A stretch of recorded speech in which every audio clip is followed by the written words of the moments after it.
Alors moi, à la base, j'étais journaliste et j'étais un peu comme beaucoup de gens en quête de sens. Et l'enseignement, c'est quelque chose qui m'a toujours attirée. Dans un premier temps, je pensais naïvement qu'il fallait passer le concours, le concours des enseignants. Et j'ai découvert qu'on pouvait postuler pour devenir contractuel dans le 93 et que pour ça, il suffisait seulement d'une licence, un extrait de casier judiciaire vierge et d'une lettre de motivation pour postuler. Donc j'ai envoyé une candidature et 2 jours après, j'étais appelée, convoquée à un entretien de 20 minutes. J'ai commencé un peu à halluciner puisque j'ai rapidement compris que les questions tournaient autour de mon état psychologique, qu'il s'agissait d'évaluer juste si j'avais un sens des responsabilités correct ou pas, mais on m'a posé aucune question sur mon niveau en français, en géographie, en histoire.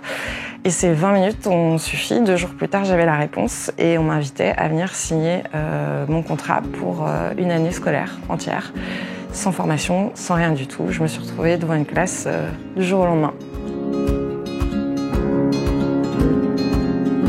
0 formation, pas une brochure, pas un site internet, rien du tout. Je devais improviser tous les jours.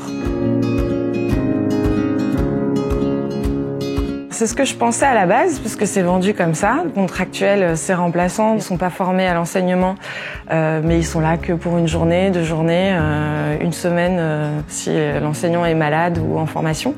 La réalité, c'est que dans le 93, il manque tellement de postes, il y a tellement peu d'enseignants qu'en fait, ils recrutent des contractuels pour avoir des classes à l'année. C'était un gros challenge, ouais.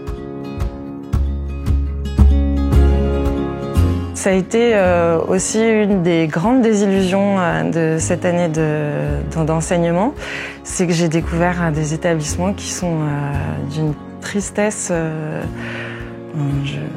complètement à l'abandon, quoi. Pour moi, ce qui résume mon année scolaire, c'est l'abandon. C'est l'abandon des structures. En plein hiver, pas une école, mais plusieurs que je fréquente où il neige dehors. J'ai pas de chauffage. Donc j'ai des enfants qui font classe en manteau.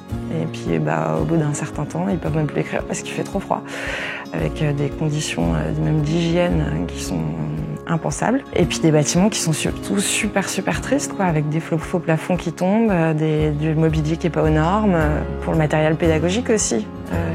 Il y a rien. J'ai des classes où, ne serait-ce que demander aux élèves en arrivant de prendre une feuille pour écrire leur prénom, mettre sur la table pour que je puisse me repérer et les interpeller plus facilement, il n'y a pas de feuille. Il n'y a pas de tableau. Il n'y a rien.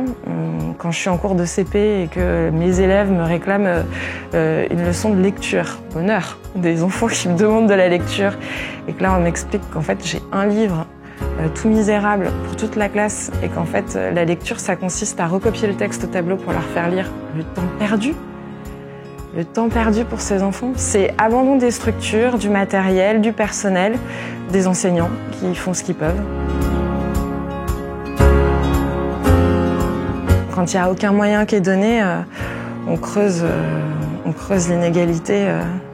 On se retrouve avec des enfants qui arrivent en CM1, CM2 qui savent ni lire ni écrire. Il faut m'expliquer où est-ce qu'elle est, l'égalité des chances. Avec des enseignants pas formés, qui sont envoyés sur le front sans moyens, tout seuls, sans contrôle, sans formation. Non, j'y crois pas du tout à l'égalité des chances, malheureusement.